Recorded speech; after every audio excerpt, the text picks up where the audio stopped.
Na oração mariana do Ângelus deste domingo, o Papa Bento XVI exortou os fiéis a viverem segundo a lógica de Deus, da atenção ao outro e do amor.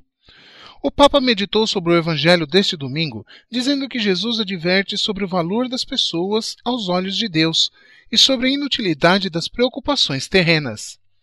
O Santo Padre afirmou que o Evangelho não é apenas uma comunicação de realidades que se podem saber, mas uma comunicação que gera fatos e muda a vida.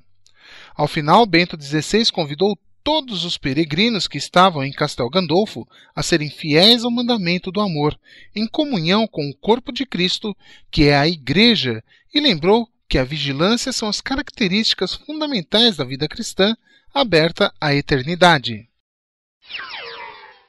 No último sábado, o Papa Bento XVI fez uma visita surpresa à cidade de Abruzzo, que foi atingida por um forte tremor de terra no dia 6 de abril do ano passado. Segundo o diretor da sala de imprensa do Vaticano, padre Federico Lombardi, o Santo Padre sentiu o desejo de ir a um pequeno santuário sobre as montanhas, localizadas entre Lazio e Abruzzo, conhecido como a Virgem dos Necessitados, para rezar com um pequeno grupo no dia da festa litúrgica da Transfiguração. Depois, o Santo Padre almoçou em Carsoli, uma pequena comunidade religiosa, onde teve como anfitrião o cardeal Fiorenzo Angelini. No período da tarde, o Papa Bento XVI visitou a igreja de São Leucio, acompanhado do cardeal Ângelo Sodano, e juntos rezaram pelas pessoas afetadas pelo terremoto. O Papa retornou a Castel Gandolfo no começo da noite.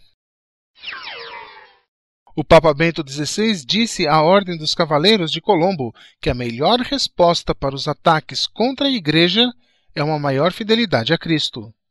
Na carta escrita pelo cardeal Tarcísio Bertoni em nome do Papa, por ocasião da Convenção Anual da Ordem, Bento XVI disse que eles devem se esforçar para serem santos e se comprometer mais com os necessitados. O Santo Padre também agradeceu aos Cavaleiros de Colombo pelo seu esforço em apoiar os ensinamentos morais da Igreja, na defesa de uma ordem social justa e duradoura. O Papa Bento XVI finalizou agradecendo seu testemunho de vida humana e da natureza do matrimônio. Os mexicanos estão recebendo a visita das relíquias de Dom Bosco. A Basílica Maria Auxiliadora ficou lotada de fiéis que receberam a urna que contém as relíquias do fundador dos salesianos. A recepção foi feita por Dom Victor René Rodrigues Gomes, secretário-geral da Conferência Episcopal Mexicana, e Dom Carlos Brizenho, bispo auxiliar da Arquidiocese da capital mexicana. Em sua mensagem de boas-vindas, Dom Victor se referiu ao exemplo de santidade de Dom Bosco e, como pedagogo, compreendeu que a forma necessária para educar não era com golpes, a não ser com amizade, doçura e bondade. As relíquias de Dom Bosco, que já percorreram vários países da América do Sul, inclusive o Brasil, ficará no México até o dia 11 de setembro, quando segue para os Estados Unidos. São 50.000 volumes e mais de 1 quilômetro de cartas. É nesta biblioteca da Companhia de Jesus que está toda a história da congregação fundada por Santo Inácio de Loyola. Estima-se que anualmente 600 estudiosos visitam a biblioteca para analisar a história dos jesuítas.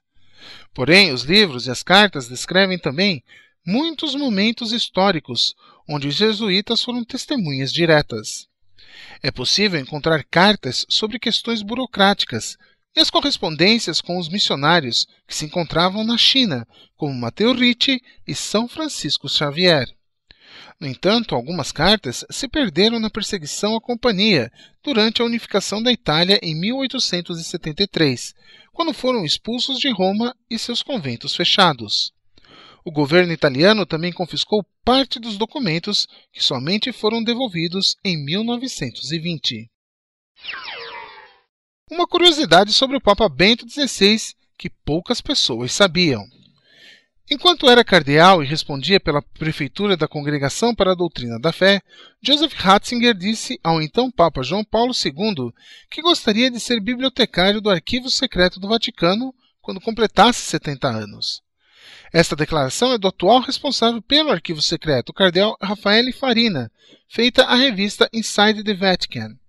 Segundo o cardeal Farina, O pedido foi feito em 1997 e o futuro Papa havia proposto a João Paulo II continuar sua atividade no arquivo secreto do Vaticano, porém, de uma maneira mais tranquila. João Paulo II não aceitou o pedido do então cardeal Ratzinger, que 8 anos depois seria eleito seu sucessor como Papa.